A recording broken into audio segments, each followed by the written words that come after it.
तो बहुत टाइम बाद हमारा स्टार्ट हो रहा है लेक्चर, ओरल लेक्चर है ये। इस लेक्चर में बात करने वाला है इन्फ्लामेशन के बारे में। काफ़ी इंपॉर्टेंट टॉपिक है ये। काफ़ी क्वेश्चन आ सकते हैं, छोटे छोटे क्वेश्चन आते हैं काफ़ी ज़्यादा, बड़ा क्वेश्चन नहीं आता ज़्यादातर ये। लेकिन क्या है कि इसकी इम्पोर्टेंस अपने आप में तो नहीं है उतनी ज़्यादा इसमें इस टॉपिक के लिए, लेकिन इसकी इम्पोर्टेंस इसलिए है ताकि क्या कि आपको कोई भी चीज़ आगे समझे। जैसे मैं इम्यूनोलॉजी बताऊँगा आगे चल के, उसको समझे, न्यू प्लाज्मा वगैरह हुई, कुछ और जो चीज़ें समझें काफ़ी हद तक। जैसे बड़े जैसे इसके बारे में बात करेंगे, जैसे CVS में बात करेंगे तो क्या कहते हैं एथेरोस्क्लेरोसिस की बात करेंगे, और जो भी बात करेंगे तो आपको पता होना चाहिए कि कौन कौन से फैक्टर होते हैं, वो कहाँ कहाँ से एक्टिवेट होते हैं, क्या क्या काम रहता है। क्योंकि हम फैक्टर बोलते थे इंटरल्यूकिन 1, इंटरल्यूकिन 2, 3, 4 वैसे इंटरफेरॉन का तो रोल रहता नहीं इतना ज़्यादा इसमें। बाकी TGF बीटा और हो गए काफ़ी सारे हमारे प्रोस्टाग्लैंडिन वाले फैक्टर हुए। तो ये क्या आता जाते हैं, लेकिन इनका क्या मेन काम कैसा होता है, क्या किस लिए आते हैं, एक्टिवेशन कैसा होता है, ये इसमें इम्पोर्टेंट होती है इसमें जानना। और कोई भी चीज़ होती है तो वाउंड हीलिंग की बात की जाएंगे। इन्फ्लामेशन वाउंड हीलिंग है जब पूरा नाम था। तो इसमें आपको पता होना चाहिए कि वाउंड हीलिंग कैसे होती है, जो उसके क्या है काफ़ी हद तक पता लग जाती है कि चीज़ों की रिपेयरिंग वगैरह का जो काम होता है उसमें क्या होता है, उसमें कौन कौन से फैक्टर जो है तो वो एक तरीके से एक्टिवेट होते हैं ये। तो यदि आप इस चैप्टर में बात करें तो ना आपको मज़ा अच्छे तरीके से आने वाला है काफ़ी। आपको बस मुझे इस तरीके से फॉलो करें, आपको अच्छा मज़ा आएगा चैप्टर को करने में ये। सबसे पहले हम बात करने वाले हैं इन्फ्लामेशन के बारे में। इन्फ्लामेशन क्या होता है? इन्फ्लामेशन होता है जो वेस्कुलर टिश्यू है। वेस्कुलर टिश्यू का मतलब है चाहे हमारी ब्लड वेसल हुई, चाहे हमारी WBC न्यूट्रोफिल वगैरह हुए हेमेटो वाले, तो सारे के सारे उनका जो रिस्पॉन्स होता है किसमें, एंटीजन के खिलाफ। एंटीजन के खिलाफ का मतलब ये नहीं कि डिस्ट्रॉय करना था, तो उसके क्या है कि जो रिस्पॉन्स होता है कि हमारे बॉडी को प्रिवेंट करना एक तरीके से एक्सटर्नल एंटीजन से, या एक तरीके से किसके खिलाफ होता है, ये हमारे जो नेक्रोटिक टिश्यू जो होते हैं उसके खिलाफ होता है। जो एक तरीके से रिस्पॉन्स होता है हमारा बॉडी के द्वारा ही होता है एक तरीके से रिस्पॉन्स, क्योंकि जिसके द्वारा प्रिवेंट करना है किसके लिए, हमारे या तो डेड टिश्यू से, क्योंकि हो सकता है कि नेक्रोसिस का स्प्रेड हुआ है डेड टिश्यू से, या फिर एक तरीके से एक्सटर्नल बैक्टीरिया से प्रिवेंट करने में। ये एक तरीके से इन्फ्लामेटरी रिएक्शन का मतलब इम्यून रिएक्शन से कन्फ्यूज मत कर लेना। उसका मतलब ये होता है एक तरीके से उसको एलिमिनेट करना होता है, तो वो इम्यून रिएक्शन बनती है ये। देखिए इसमें ऐसा नहीं होता, इसमें जो एक तरीके से इम्यून रिएक्शन चली रही होती है इसमें, यदि बैक्टीरिया इन्फेक्शन है। बाकी की उसमें जो और जो उसको फ़ायदा पहुँचाने वाले फ़ायदे जो एक तरीके से उसको ईजी बनाते हैं चीज़ों को। जैसे एक तरीके से फेगोसाइटोसिस हुआ, तो ऐसा तो है नहीं कि बैक्टीरिया बस जहाँ घुसेगा वहीं पे एक तरीके से हमारी WBC तैयार बैठी है उसको खाने के लिए, ऐसा तो होता नहीं है ना। तो इसके लिए WBC वहाँ तक पहुँचे, उसको रिकॉग्नाइज करके डिस्ट्रॉय करना तो इम्यूनिटी में आता है, एक तरीके से प्राइमरी इम्यूनिटी में आता है। बाकी के तरीके से प्रॉपर पहुँचे। उसके अलावा और भी मैटर होते हैं, ऐसा ये नहीं खाली फेगोसाइटोसिस के द्वारा डिस्ट्रॉय किया जाता है, और भी चीज़ें होती है एक तरीके से डिस्ट्रॉय करने वाली। तो ये चीज़ें तो वो एक तरीके से उसको सहायता करने का जो काम होता है हमारा प्राइमरी इम्यून रिस्पॉन्स को, उसको लेके जो इसको सहायता करने के लिए जो भी इतनी शरीर में हमारी एक्टिविटी होती है, चाहे वेस्कुलर टिश्यू में होती है शरीर में, देखिए तो वेस्कुलर टिश्यू में जो भी एक्टिविटी होती है उनको हम कहते हैं एक तरीके से इन्फ्लामेशन। ये इन्फ्लामेशन जो होता है एक तरीके से वो मोटे तौर पर दो प्रकार का होता है, हमारा एक्यूट इन्फ्लामेशन और एक क्रॉनिक इन्फ्लामेशन। एक्यूट इन्फ्लामेशन में याद रखना एक तरीके से हमारा मेन जो सेल काम करने वाली एक तरीके से वो रहती है न्यूट्रोफिल ये, और उसमें क्या रहती है हमारे एक तरीके से मोनोसाइट या मैक्रोफाज ये। उसमें ये चीज़ याद है दोनों न्यूट्रोफिल भी इस तरीके फेगोसाइटोसिस वगैरह का काम करते हैं, उसका बैक्टीरिया डिस्ट्रॉय करने वगैरह में। क्रॉनिक वाला जो होता है उसमें इसमें भी जो होती है ये एक तरीके से उसमें काम करेंगे, उसमें T हेल्पर सेल जो होती है एक तरीके से उनका रोल आ जाता है। उसके बारे में जो क्रॉनिक इन्फ्लामेशन पढ़ना है आगे चल के तो बात करेंगे। तो फर्स्ट हम स्टार्ट कर रहे हैं एक तरीके से एक्यूट इन्फ्लामेशन से। तो एक्यूट इन्फ्लामेशन जो होती है उसमें 4-5 स्टेप होते हैं। सबसे पहले जो मैंने बताया था कि यदि कोई नेक्रोटिक टिश्यू है, या नेक्रोटिक टिश्यू नहीं भी है तो बैक्टीरियल सेल हुए, तो बैक्टीरियल सेल हुई तो उसको क्या एक तरीके से रिकॉग्नाइज करना भी तो ज़रूरी है ना। ठीक है, यदि आप रिकॉग्नाइज नहीं करेंगे तो फिर उसका क्या काम चलेगा। रिकॉग्नाइज नहीं करेंगे तो कोई भी एक्टिविटी करना बेकार है। तो सबसे पहले होती है उसको रिकॉग्नाइज करने का काम, जिसमें हमारे 2-4 रिसेप्टर काम करते हैं। तो मेनोज रिसेप्टर काम करता है, उसके अलावा टोल लाइक रिसेप्टर जो है इस तरीके से काम करता है। मेनोज रिसेप्टर होता है इस तरीके से ज़्यादातर वायरस वगैरह के लिए काम करता है, और टोल लाइक रिसेप्टर जो होता है इस तरीके से वो काम करता है हमारा इस तरीके से बैक्टीरिया के लिए। ये दोनों तीनों रिसेप्टर जो होते हैं हमारे वो प्रेजेंट होते हैं डेंड्राइटिक सेल पे ये तो डेंड्राइटिक सेल जो होती है, तरीके से प्राइमरी एक्टिविटी या प्राइमरी इंटरेक्शन बिटवीन बैक्टीरिया और जो उसमें होता है, ये तरीके से बैक्टीरिया और जो हमारा इम्यूनिटी होती है, इम्यून सिस्टम हुआ, उसमें एक तरीके से मेन रोल रहता है। हाँ, सीधे इम्यूनिटी सिस्टम को भी एक्टिवेट करता है, IgG वगैरह को। उसके बाद जब इम्यूनिटी बढ़ी है तो बात करेंगे। अभी हम बात करें इन्फ्लामेटरी एक्टिविटी, तो इन्फ्लामेटरी एक्टिविटी में डेंड्राइटिक सेल का क्या रोल रहता है। तो ये क्या है कि एक तरीके से इंटरल्यूकिन 1 सीक्रेट करता है मेन, बाकी की ट्यूमर नेक्रोसिस फैक्टर भी सीक्रेट करता है। ट्यूमर नेक्रोसिस फैक्टर होता है, ट्यूमर नेक्रोसिस फैक्टर अल्फा होता है। ये है तो ट्यूमर नेक्रोसिस फैक्टर अल्फा बात की जाए तो एक इन्फ्लामेटरी फैक्टर है, जो कि एक तरीके से जो इन्फ्लामेटरी एक्टिविटी, जो डिस्ट्रक्शन जो होता है, ये सामने वाला टिश्यू का तो डिस्ट्रक्शन ही हो रहा है ना, चाहे भले ही चाहे वो अपना ही टिश्यू हो, लेकिन यदि वो नुकसान पहुँचाने वाला है, मान लिया नेक्रोटिक टिश्यू है, नुकसान पहुँचाने वाला है, तो इस तरीके से उसको डिस्ट्रक्शन करने का काम जो होता है, इस तरीके से TGF अल्फा का रहता है। और TGF बीटा जब हम पढ़ेंगे तब उसमें करेंगे, तेरे रिपेयर वाली सिस्टम में से पढ़ेंगे ये। तो अभी के लिए जान लीजिए, तो उसमें जो डेंड्राइटिक सेल के साथ रिएक्शन होती है, जिसके कारण क्या होता है, हमारा जो एक तरीके से क्या होता है, माइक्रो होता है उसके द्वारा, क्योंकि क्या है कि हमारा इसको डेंड्राइटिक सेल ही पहचान सकती है, या फिर और जो सेल होती है, जैसे हमारे तरीके से आप कहते हैं मैक्रोफाज हुआ, और उसके अलावा जो हमारे मास्ट सेल हुई, ये भी रिकोगनाइज कर सकती है। मेन जो चीज़ इससे रिलीज होती है वो होता है हमारा ट्यूमर नेक्रोसिस फैक्टर अल्फा और इंटरल्यूकिन 1। ये इंटरल्यूकिन 1 का जो काम होता है, इसका क्या काम होता है, इंटरल्यूकिन 1 का जो काम होता है वो आप याद सकते हैं फीवर के लिए। फीवर जहाँ पे भी आएगा इस तरीके से, तब आपको इंटरल्यूकिन 1 फैक्टर के बारे में जरूर सोचना है ये। उसके अलावा जैसे मान लीजिए मास्टर सेल का एक्टिवेशन हो रहा है, तो मास्टर सेल का एक्टिवेशन हो रहे से क्या होता है कि इस तरीके से रिलीज होता है हिस्टामिन का, ठीक है। इसलिए IgG एंटीबॉडी जुड़ी होने का सेंसिटाइजेशन, तो इसके कारण हिस्टामिन का रिलीज होता है, तो इसके कारण क्या होता है, वेसोडायलेशन देखने को मिलता है। वेसोडायलेशन हो देखने को मिलता है, तो इसके कारण क्या होगा कि इस तरीके से जो पेरीसाइट होती है, जैसे वेस्कुलर होती है, जैसे वेसल्स जा रही होती है अंदर से, जैसे ये वेसल जुड़ी हुई है अंदर से, ये वेसल्स है, वेसल में एक तरीके से ये अंदर की सेल होती है, पेरीसाइट होती है। तो पेरीसाइट होती है, अब जैसे उसमें वो बड़ी वेसल होती है, उसमें तीनों सेलों की लेयर रहती है हमारी, एंडोथीलियम, मेसोथीलियम, उसके अलावा एक्सोथीलियम, जबकि इसमें खाली एंडोथीलियम ही होती है, इसमें पेरीसाइट होती है, कवरिंग होती है। तो इसमें क्या कि यदि ये छोटी छोटी वेसल्स हुई, उनमें मान के चले जैसे कैपिलरीज वगैरह हुए, वहाँ पे मान के चलिए डायलेशन हो गया, तो इस तरीके से प्रॉपर एक ओपनिंग बन जाएगी इस तरीके से। इस तरीके से क्या हुआ, हमारे मैक्रोफाज हुआ, या और तरीके से बात करें न्यूट्रोफिल हुआ, या WBC हुआ एकदम जनरल में, तो उनको निकलने के लिए एक रास्ता बन जाएगा। तो इस तरीके से वो रास्ता इस तरीके इसमें बनने का काम होता है। उसके अलावा ये जो कहाँ है, इस काम से क्या होता है, इस तरीके से जब वो ब्लड सेल्स डायलेटेड हो जाएंगी, तो ब्लड प्रेशर तो उतना ही ब्लड प्रेशर में चेंज आया नहीं है, जिसके कारण क्या होगा, एक तरीके से वेन्यू लेवल पे क्या होगा, एक तरीके से जो हमको क्या कि स्टेसिस देखने को मिलेगा। तो ब्लड स्टेसिस हमको देखने को मिलता है किसके द्वारा, हमारे यदि मास्टर सेल की यदि क्रिया कर रही है तो ये। और यदि मान के चले दूसरी सेल की क्रिया चल रही है, मान के चले, अब मैंने इसके बारे में बातचीत करी नहीं, वैसे TNF अल्फा का क्या काम होता है, तो TNF अल्फा जो काम होता है वो किस तरीके से परमेबिलिटी इंक्रीज, वो एक तरीके से बास्ट सेल भी कर रही थी, एक तरीके से वो परमेबिलिटी इंक्रीज करने का होता है। उसके अलावा क्या कहता है, EOP सेलेक्टिन का जो एक्सप्रेशन जो होता है हमारे वेस्कुलर लेवल में बढ़ा देता है। क्यों, अब EOP सेलेक्टिन का क्या काम होता है, तो इसके लिए हम पढ़ते हैं इस तरीके से किसका, एक तरीके से हमारा जो एक वेस्कुलर रिएक्शन जो होती है उसको हम पढ़ते हैं इस तरीके से, एक तरीके से क्या कहते हैं, ल्यूकोसाइड, एक तरीके से एक्स्ट्रावेजेशन कहते थे, टॉपिक का नाम हो गया ल्यूकोसाइड एक्स्ट्रावेजेशन। ये ल्यूकोसाइड एक्स्ट्रावेजेशन में क्या काम होता है, टॉपिक का नाम चाहे हेडिंग में डाल देना, ये ल्यूकोसाइड एक्स्ट्रावेजेशन। ल्यूकोसाइड एक्स्ट्रावेजेशन में जो होता है वो होता है हमारा, सबसे पहले प्रक्रिया काम करती है इस तरीके से, न्यूट्रोफिल आती है। अब न्यूट्रोफिल हुई, मैक्रोफाज हुई, वो क्या है, इस तरीके से हमारे बीच में चलती है, ब्लड वेसल के वो कोने पर चलती है, कोने पे, तो ब्लड वेसल के जो बीच में चल रही है, तो इस तरीके से यदि मान के चल अगल बगल में रास्ता खुला भी होगा, मान कोने की साइड, इधर की साइड मान लीजिए दीवार खुली है मेरे की तरफ से, लेकिन मैं दीवार पार करके जाऊँगा थी ना, मैं तो सीधे ही जा रहा हूँ, तो भले ही रास्ता खुला हुआ है, ये चीज़ है ना।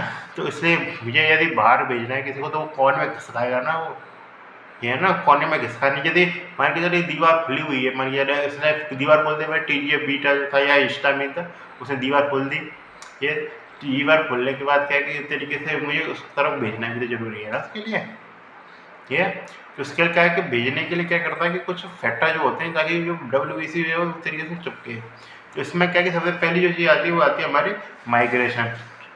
माइग्रेशन जो होता है उसे किसके द्वारा किया जाता है हमारे इस तरीके से, हमारा मैंने बताया था फिर दोबारा TNF अल्फा और इंटरल्यूकिन 1 जो होता है इस तरीके से माइग्रेशन करने का भी काम करते हैं। ये TNF अल्फा इंटरल्यूकिन 1 जो एक तरीके से माइग्रेशन करने का काम करते हैं, एक तरीके से मतलब वो एक तरीके से WBC को प्रमोट करेंगे कि तुम इस तरफ खिसको। अब खिसक तो गए लेकिन इसको वो एकदम थोड़ा सा खिसकी रहेगा प्रॉपर, हम एक बार धक्का देने के बाद प्रॉपर खिसकी रहे उधर, तो इसके लिए हमारा रोल आता है रोलिंग वाला जो होता है फिनोमेना, उसका रोल आता है जिसमें हमारा क्या काम करता है इस तरीके से, वो काम करता है इस तरीके से रोलिंग वाला फिनोमेना है, और उसमें काम करता है हमारा ई सिलेक्टिन और पी सिलेक्टिन। ये ई सिलेक्टिन पी सिलेक्टिन वो अंदर नहीं वही है, ई और पी सिलेक्टिन काम करता है, और उससे हमारा जो जुड़ने वाला जो काम करता है लिम्बू साइड पे वो रहता है हमारा सेंटिलाइल लुइस। अब इसको नाम याद है, सेंटिलाइल लुइस होता है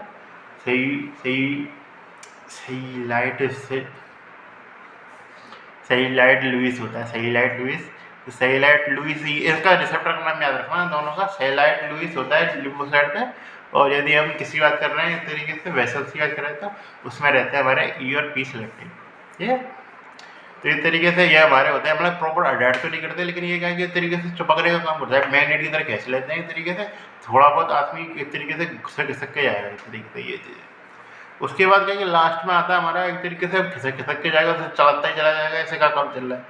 प्रॉपर पकड़ने वाला भी चाहिए, तो पकड़ने का जो काम करता है वो करता है हमारा एक तरीके से अडेशन का। अडेशन में जो हमारा आता है, अडेशन में एक तरीके से जो रिसेप्टर का नाम ये इम्पोर्टेंट है, रिसेप्टर का जो रोल रहता है वो रहता है हमारा इस तरीके से VCMA1। ये तेरी VCMA क्या था वो मुझे, हाँ VCAM या ICAM दोनों हो सकते हैं, VCAM या ICAM दोनों का रोल हो सकता है हमारे। तो इस तरीके से वो क्या करते हैं, इस तरीके से किससे LFA1 होता है या CD1118 होता है। अब रिसेप्टर नंबर देखने पड़ रहा है थोड़ा सा, तो इसलिए उसको क्या कि हमारा क्या है इस तरीके से जो प्रॉपर अडेयर कर लेते हैं। ये तो ये था कि हमारा क्या है कि लपट के जा रहा था, जैसे मान चलो ये है मेरा हाथ, तो मेरा हाथ है ये सेल गुजर रही है, सेल मैंने करा लिपट के जा रही है, लिपट के यूँ करके जा रही है। अब एक तरीके से मैंने बिल्कुल अडेयर कर लिया, आगे ना तो आगे जाएगी पीछे जाएगी। तो अडेशन का काम था, तो पहले जो काम चला था वो रोलिंग का काम चला था, फिर अडेशन का काम हो गया। इसमें रोलिंग वाले काम में करते थे, इसका जो था इस तरीके से ये उंगली पे लुइस था, इधर क्या था ई सिलेक्ट में पी सिलेक्ट नहीं था। इसमें क्या जो अडेयर करना है, अडेयर करने में इसमें किसका रोल है हमारे VCAM या ICAM का रोल है, और इधर क्या है, क्या इसका रोल है LFA1 का। ये तेरी अडेशन हो गया। तो अडेशन होने के बाद जैसे मैंने बगल में छेद है, तो इस तरीके से छेद को इस तरीके से पार करके जाएगी और अटैच करके तो पार करेगी ना ये। तो उसमें जो डायस्पेडियसिस कहते हैं उस फिनोमेना को, जिसमें एक तरीके से मैं छेद तो कहीं बनाऊँ अपने हाथ में, ये तरीके हमारी तरह ये उंगली भी छेद है, ये रोलिंग करती हुई है, ये हमारी WBC रोलिंग करती हुई यहाँ पे अडेयर करिए, अडेयर करने के बाद अंदर जा रही है यहाँ से, ये और तरीके से यहाँ पे जैसे बैक्टीरिया बैठा है तो यहाँ पे एक तरीके से अडेयर करके जा रही है निकल के, तो उससे कहते हैं डायस्पेडियसिस, जिसमें एक तरीके से जो जिससे ईजी रहेगा अगले याद करना, इसमें दोनों में एक ही रिसेप्टर रहता है PCAM1। तो PCAM1 जो होता है हमारे दोनों रिसेप्टर में दोनों जगह काम करते हैं, चाहे आप WBC देखें या इस तरीके से हमारे देखें ब्लड वेसल, उसमें PCAM1 का ही रोल रहता है इस तरीके से इस एक्टिविटी में। ये तो यदि आप इन सब चीज़ों को समझ गए हैं तो हम थोड़ी बहुत बातचीत कर लेते हैं अक्यूट इन्फ्लामेशन के बारे में, इसके बारे में, जिसमें आप ज़्यादा ध्यान रखना कीमो अट्रैक्टेंट हमारे तो TNF अल्फा और मैंने वो बताए थे। इसमें अट्रैक्टेंट वाले फैक्टर कौन कौन से होते हैं इस तरीके से, तो मैंने वो बताए थे तरीके से जो इंटरल्यूकिन 1 वगैरह होते हैं, ये हमारे फिक्स तब भी इतने बड़े कीमो अट्रैक्टेंट फैक्टर नहीं होते। कीमो अट्रैक्टेंट फैक्टर के बारे में जब भी बात की जाती है तो हमारे 3 फैक्टर आते हैं, एक तो होते थे इंटरल्यूकोटाइन B4, हाँ ध्यान रखना कीमो अट्रैक्टेंट फैक्टर चाहे आप लिख सकते हैं किसी जगह, कीमो अट्रैक्टेंट फैक्टर जो होता है उसमें हमारे आते हैं 3 फैक्टर, ल्यूकोट्राइन D4, उसके अलावा जो रहता है हमारा कॉम्प्लीमेंट फैक्टर 5A, और उसके अलावा रहता है हमारा इंटरल्यूकिन 8। तो ये हमारे मेन कीमो अट्रैक्टेंट रहते हैं ये। हाँ थोड़े बहुत हम चीज़ों की बात कर लेते हैं, जनरल जानकारियों की, जनरल जानकारियों में बात करके चलें तो उसमें आता है हमारे इस तरीके से क्या क्या साइन देखने को मिल सकते हैं हमको, इस तरीके से इसमें साइन वगैरह के बारे में पूछ सकता है आपसे वाइवाम के नाम पर। तो साइन वगैरह बात करके थे ना, तो उसमें बात कर चलो लास्ट में पहले इसको ख़त्म ही कर देते चलो। तो उसमें जब आ गया तो उस तरीके से उसमें क्या आएगा दिखेगा, उसको बैक्टीरिया दिखेगा, जैसे यहाँ से घुस के इधर बैक्टीरिया था, अब बैक्टीरिया पे क्या क्या प्रक्रिया चलेगी, तो उसमें चलेगी हमारी फेगोसाइटोसिस चलेगी। फेगोसाइटोसिस में फिर दोबारा वही चीज़ है, हमारा रिकॉग्नाइजेशन वाला काम चलेगा। रिकॉग्नाइजेशन इस तरीके से वही कर लेंगे, मैन्योज रिसेप्टर कर लेंगे और स्कावेंजर रिसेप्टर कर लेते हैं। स्कावेंजर रिसेप्टर याद रखना है, इधर स्कावेंजर रिसेप्टर जो होते हैं इस तरीके से वो हमारा काम करते हैं यहाँ पे।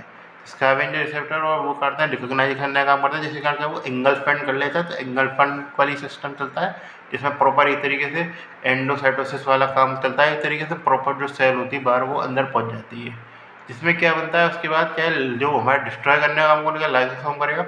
तो लाइसोसोम जो होता है इस तरीके से वो जुड़ जाता है किसके द्वारा, हमारा इसके जो एंगल्फ इस तरीके कैविटी की है उसके साथ जुड़ जाता है, जिसके कारण क्या बन जाता है, फेगोलाइसोसोम बन जाता है, जिसमें लाइसोसोम वाले एंजाइम जो होते हैं इस तरीके से वो जुड़ जाते हैं उसके के कारण, और सेल जो हमारा माइक्रोब था उसको डिस्ट्रॉय कर देते हैं। ठीक है, जिसमें हमारे एक तरीके से 3 फैक्टर जो होते हैं वो काम करते हैं। एक तो चाहे तो हम रिएक्टिव ऑक्सीजन स्पीशीज का रोल काम कर सकते हैं, जिसमें हम क्या करते हैं इस तरीके से ऑक्सीजन को फ्री रेडिकल में बदलते हैं, जिसके किसके द्वारा किया जाता है इस तरीके से, या तो NADPH ऑक्सीडेज के द्वारा किया जाता है या माइलोपेरोक्सीडेज के द्वारा किया जाता है।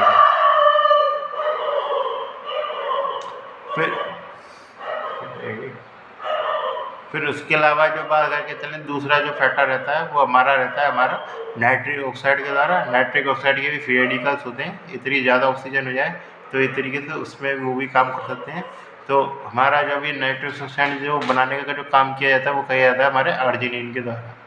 ये तो आर्जिनिन के द्वारा याद करके चलें, आर्जिनिन मैंने पढ़ाई थी शायद उसमें मैंने बताया था, उसमें जो हमारा जो होते हैं इन्फ्लामेटरी नाइट्रिक ऑक्साइड सिंथेज जो होता है इस तरीके में बताया था, उसमें 3 प्रकार के बताया था, सिस्टेमिक, इन्फ्लामेटरी और उसके अलावा सिस्टेमिक बताया था, शायद मैंने ध्यान नहीं दिया। तो ये है, तो उसमें इन्फ्लामेटरी जो रिएक्शन बताई थी, इन्फ्लामेटरी रिएक्शन में रोल होता है नाइट्रिक ऑक्साइड का, वो यही रोल रहता है एक तरीके से। किसमें है एक तरीके से, ये तो ब्लड को वेसल को डायलेट करने में रोल होता है, लेकिन उसमें उतना ज़्यादा इंपॉर्टेंस का रोल है नहीं। मेन जो इम्पोर्टेंस रोल रह सकता है इतनी इन्फ्लामेशन में वो यही है, एक तरीके से फ्री रेडिकल बना के एक तरीके से डिस्ट्रॉय करने का, किसको, हमारे एक तरीके से जो हमारा माइक्रोब हुआ उसको। उसके अलावा मान के चलिए कोई एक तरीके से बहुत ही बड़ा टिश्यू आ गया, इसके स्कार लाइक टिश्यू आ गया, बहुत ज़्यादा इसमें फाइब्रिन बहुत ज़्यादा प्रोटीन कंटेंट बहुत ज़्यादा, प्रोटीओलाइटिक एंजाइम भी रहते हैं हमारे, जो कि सबसे खतरनाक रहते हैं, वो इस तरीके सेल का भी डिस्ट्रॉय कर देते हैं, वो भी कर सकते हैं, लेकिन उसमें हमारी मैकेनिज्म काम करते हैं इस तरीके से उसको न्यूट्रलाइज करने वाली। इसमें कोई न्यूट्रलाइज करने वाली मैकेनिज्म मतलब मैकेनिज्म है तो सही प्रॉपर, पर थोड़ी बहुत कुछ ही एंजाइम काम करते हैं स्पेसिफिक जगह पे। जैसे मान के चले हमारा हमने अल्फा-1 एंटीट्रिप्सिन पढ़ा था, तो इस तरीके से इसका जो काम होता है, इसको प्रोटीओलाइटिक एंजाइम जो होता है उसको न्यूट्रलाइजेशन करने का काम होता है।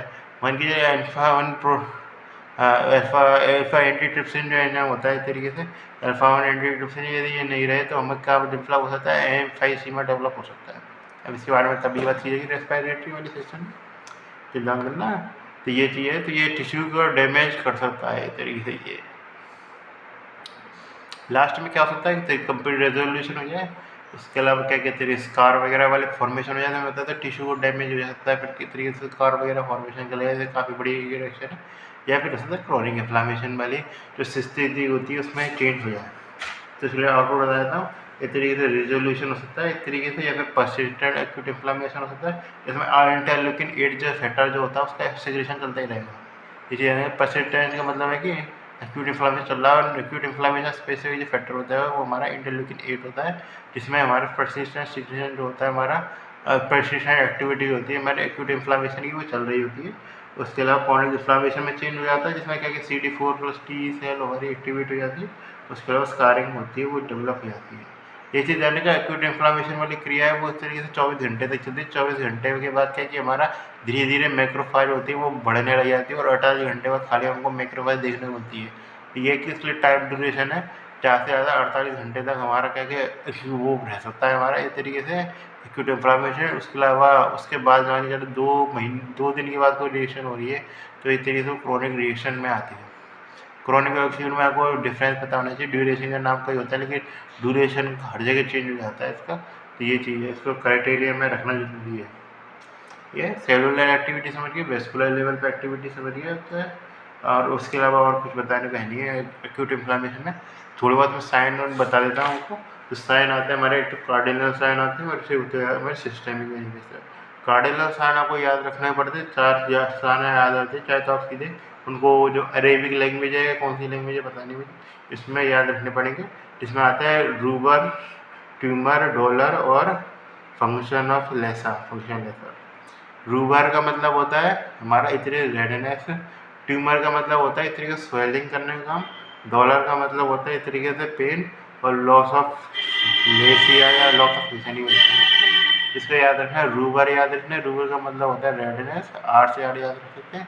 डॉलर का मतलब होता था पेन, ट्यूमर का मतलब होता है स्वेलिंग और लॉस ऑफ फंक्शन। ये रेडनेस क्यों मतलब होती है तो इसमें याद रखेंगे, मैंने बताया था ब्लड वेसल का डायलेशन हो जाता है, जिसके कारण क्या कि ब्लड वेसल ही तो जा रही है ना इस तरीके से, ऐसा तो है नहीं आरबीसी तो उससे भी छोटी है, तो आरबीसी भी जाएंगी पर्टिकुलर, ऐसा तो है नहीं खाली डब्ल्यूसी बाहर निकलेंगी। इस तरह उस एरिया में रेडनेस बिल्डअप हो जाती है। कोई भी ऐसे कीड़ा फीड़ा काटता है, जैसे मैं एक कीड़ा मच्छर ने काटा यहाँ पे, तो पहले तो क्या चीज़ बिल्डअप होती है, जैसे फुंसी होती है आपको क्या बिल्डअप होता है, जैसे सबसे पहले मच्छर ने काटा, जैसे कोई भी एक्सटर्नल रिस्पॉन्स दिया तब क्या दिखेगा, अब खुजली होने लग जाएगी। ये अब खुजली वाले फैक्टर का अलग रहता है कि मच्छर पर डिपेंड करता है। बाकी जो कॉमन चीज़ देखने को मिलती है वो देखने को मिलती है, तो हमारा यदि इन्फ्लामेशन है अच्छा खासा, तो आपको बड़ी सी ट्यूमर दिखने वाली है, नहीं तो ये छोटा सा फुंसी से देखने को मिलेगी, तो वो होता है हमारा ट्यूमर। क्यों होता है ट्यूमर, क्योंकि वो डेवलप होता है एडिमा के कारण, क्योंकि एक तरीके से हमारा क्या कहते हैं आरबीसी निकली तो हमारा रेडनेस डेवलप हुई थी उस साइड में, जिसके जो किसके द्वारा मीडिएट किया, मीडिएटर पता होनी चाहिए, मीडिएट किए जाते हैं हमारे प्रोस्टाग्लैंडिन के द्वारा किया जाता है, उसके अलावा हिस्टामिन के द्वारा किया जाता है, और ब्रेडिकाइनिन ज़्यादा फैक्टर जो होता है वो हमारा रहता है इसमें मीडिएट करने वाला। इसमें बात करते हैं ट्यूमर में जो होता है स्वेलिंग होती है, जिसमें क्या होता है हमारा वेस्कुलर परमेबिलिटी होती है, लीकेज होता है हमारा इस प्रोटीन का, किसके द्वारा किया जाता है हमारा हमारा एक चीज़ ध्यान रखना, हमारा इस तरीके से हम ल्यूकोट्राइन के द्वारा मीडिएट किया जाता है। या फिर एक तरह फैक्टर बताइए तुम कौन से क्या क्या फैक्टर मीडिएट करते हैं। तो फैक्टर की बात करी जाए, रेडनेस वाला फैक्टर होता है, याद रखना। जो रेडनेस का जो फैक्टर होता है वो डोमिनेट किया जाता है इस तरीके से हमारा, इस तरीके से कौन कौन से फैक्टर हुए, चाहे तो हमारा हिस्टामिन हुआ, प्रोस्टाग्लैंडिन हुआ, एक तरीके से उसके द्वारा डोमिनेट किया जाता है कौन सा, रेडनेस वाला फैक्टर। ट्यूमर वाला फैक्टर जो किसके द्वारा डोमिनेट किया जाता है, ट्यूमर वाला फैक्टर जो किया जाता है हमारा वेस्कुलर परमेबिलिटी के द्वारा होता है, जिसमें याद रखना ल्यूकोट्राइन के तीनों चारों CD4, C4, D4, E4, B4 बात है ना, B4 कीमोटैक्टिव फैक्टर है, इसका याद रखना, B4 कीमोटैक्टिव फैक्टर है। उसके अलावा CDE कुछ नहीं होता इसमें, तो B को छोड़ दीजिए, उसके अलावा CDE इसमें काम करते हैं हमारे इतने ट्यूमर बनाने में। ट्यूमर बनाने का मतलब ये नहीं कि ट्यूमर बन जाएगा इस तरीके से कार्सिनोमा वाला हो गया, ट्यूमर और कार्सिनोमा में अंतर होता है, ये चीज़ ध्यान रखिए। ट्यूमर स्वेलिंग को हम ट्यूमर कह सकते हैं, लेकिन हर कार्सिनोमा को हम हर कार्सिनोमा को हम ट्यूमर बोल सकते हैं, लेकिन हर ट्यूमर को कार्सिनोमा नहीं बोल सकते, ये चीज़। उसके अलावा पेन बात करें तो पेन का किसके द्वारा फैक्टर याद करना, प्रोस्टाग्लैंडिन से मेन फैक्टर आता है। ब्रेडिकाइनिन मतलब हम सुनते तो जरूर है, देखिए ब्रेडिकाइनिन का भी रोल रहता है, लेकिन प्रोस्टाग्लैंडिन का सबसे बड़ा रोल रहता है।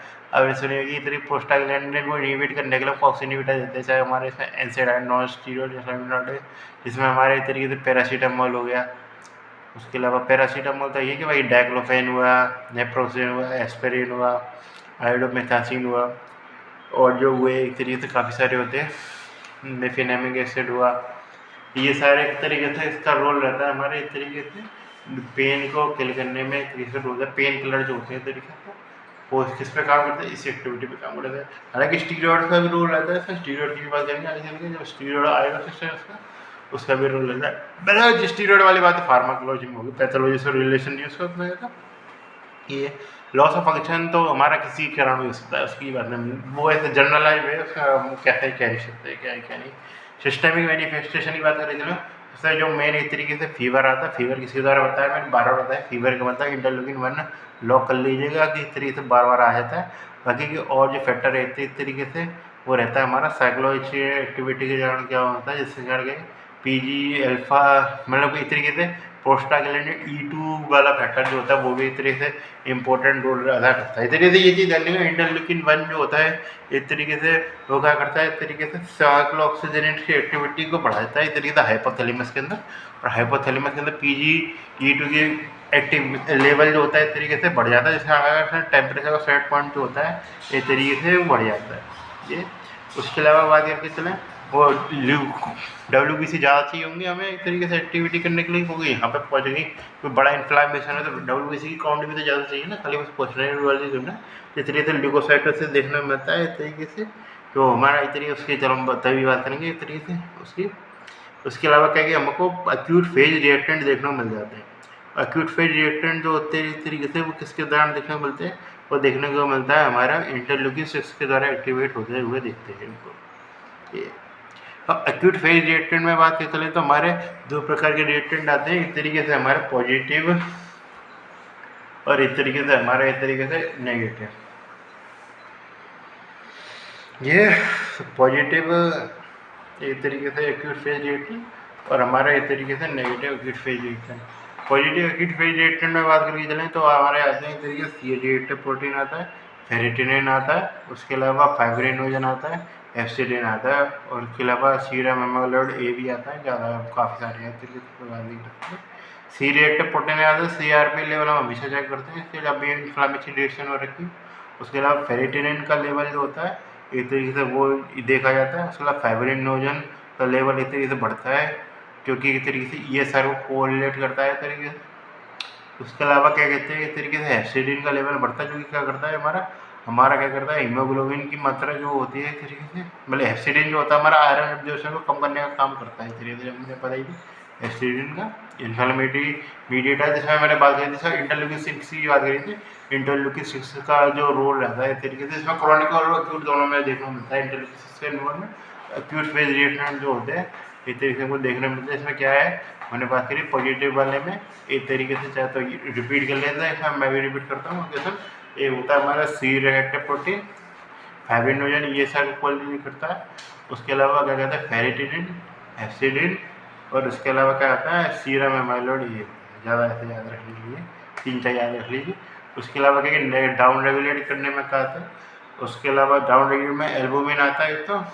उसके अलावा क्या कहते हैं हमारा आता है ट्रांसफेरिन और ट्रांसथायरिटिन। तो ट्रांसफेरिन ट्रांसथायरिटिन उतने हमें लगा याद रखने वाले पॉइंट है, तो वो देखने पड़ेंगे कि ट्रांसफेरिन ट्रांसथायरिटिन और उसके अलावा एल्बुमिन ये हमारे तरीके से डाउन रेगुलेट करने वाले होते हैं एक तरीके से एक्यूट फेज रिएक्शन। और उसके अलावा बचे जो हमारे हुए तो सारे एक तरीके से पॉजिटिव एक्यूट फेज रिएक्शन एक तरीके से हमको अप रेगुलेट करने वाले होते हैं एक तरीके से एक्यूट फेज रिएक्टेंट होते हैं। ये आगे चल के बढ़ने से पहले मैं थोड़ा सा बताना चाहता हूँ आपको कि इस तरीके से कुछ हमारे इंटरल्यूकिन वगैरह जो होते हैं प्रत्येक का क्या क्या काम होता है, ताकि क्या है कि मुझे अब आगे चल के कभी बताने की जरूरत नहीं पड़े, लिख के जरूर लिखने है इसको, ये चीज़ है। तो इस तरीके से उसकी बात करते हैं हम। एक तरीके से जो इंटरल्यूकिन 1 का मेरा सबके बताना ठीक है। तो इंटरल्यूकिन 1 का रोल जब रहता है तो किसमें हमने बात की थी फीवर में रोल रहता है। तो फीवर इन्फ्लामेशन जो होता है इस तरीके से उसमें किसका रोल रहता है हमारे इंटरल्यूकिन 1 का।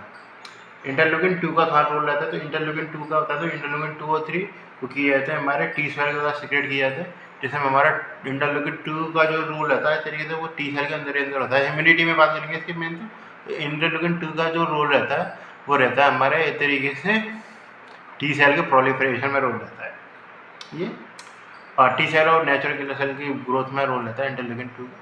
इंटरल्यूकिन 3 का जो रोल रहता है वो इस तरीके से रहता है हमारा जो हमारा क्या कहते हैं बोन मैरो सेल के प्रोलिफरेशन में रोल रहता है इस तरीके से बोन मैरो रहता है।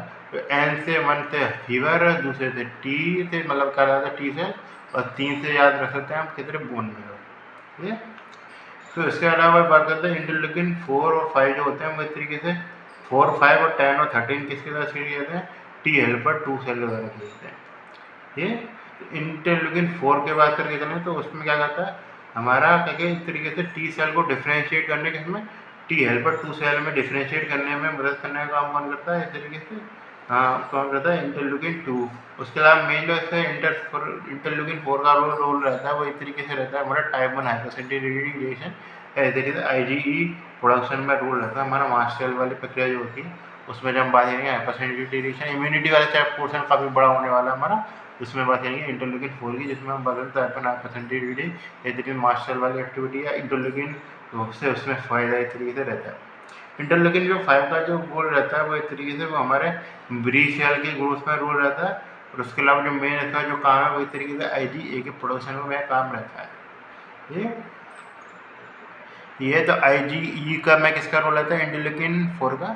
IgA के में किसका रोल रहता है हमारा इस तरीके से, किसका, हमारा बी सेल का, मतलब इस तरीके से उसमें इंटरल्यूकिन 5 का रोल रहता है हमारा IgE में, ठीक है।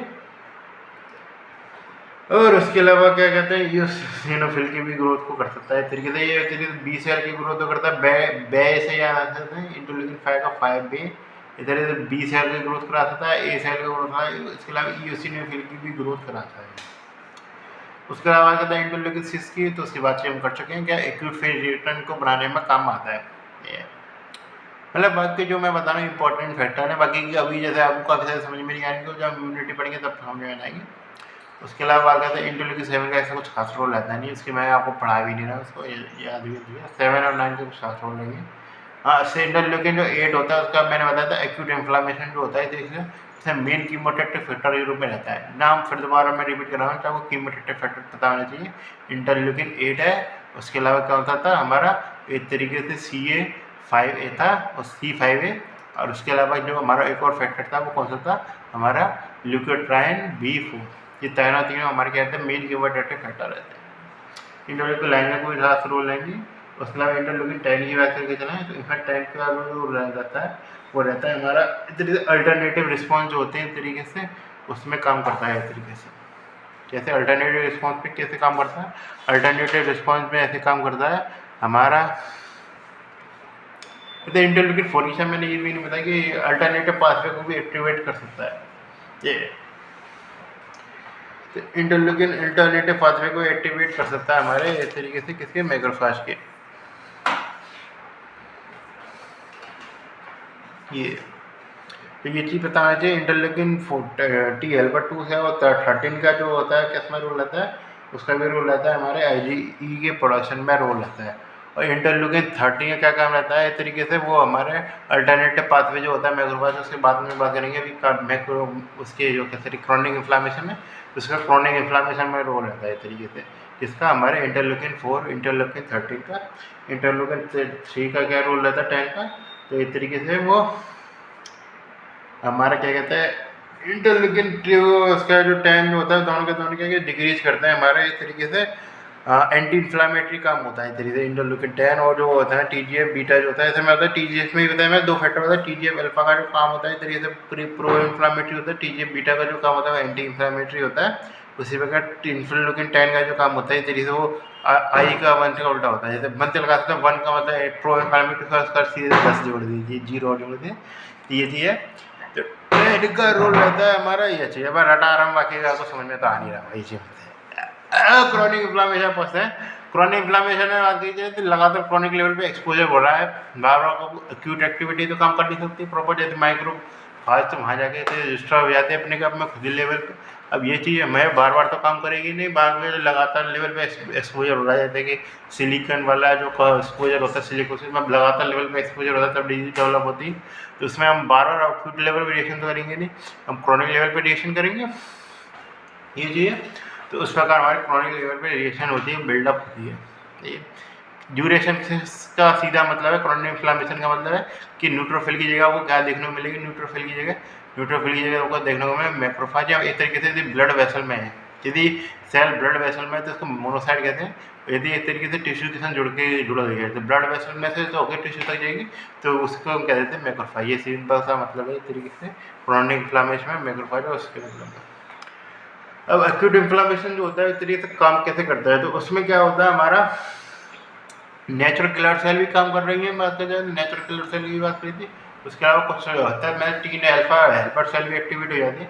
आगे हम नेचुरल किलर सेल मानी जाए, नेचुरल किलर सेल जो प्राइमरी इम्यून रिस्पॉन्स में काम कर रही थी, तो नेचुरल किलर सेल जो होती हैं वो सिक्रेट करती हैं क्या हमारा एक तरीके से इंटरल्यूकिन क्या इंटरफेरॉन अल्फा बच को की तभी याद करेंगे इंटरफेरॉन की। तो इंटरफेरॉन अल्फा का जो उसमें मेन रोल रहता है टी, ये किसके द्वारा क्रिएट किया जाता है, T हेल्पर 1 के द्वारा क्रिएट किया जाता है। ये तो T हेल्पर 1 के द्वारा सभी की सिक्रेशन चला दे।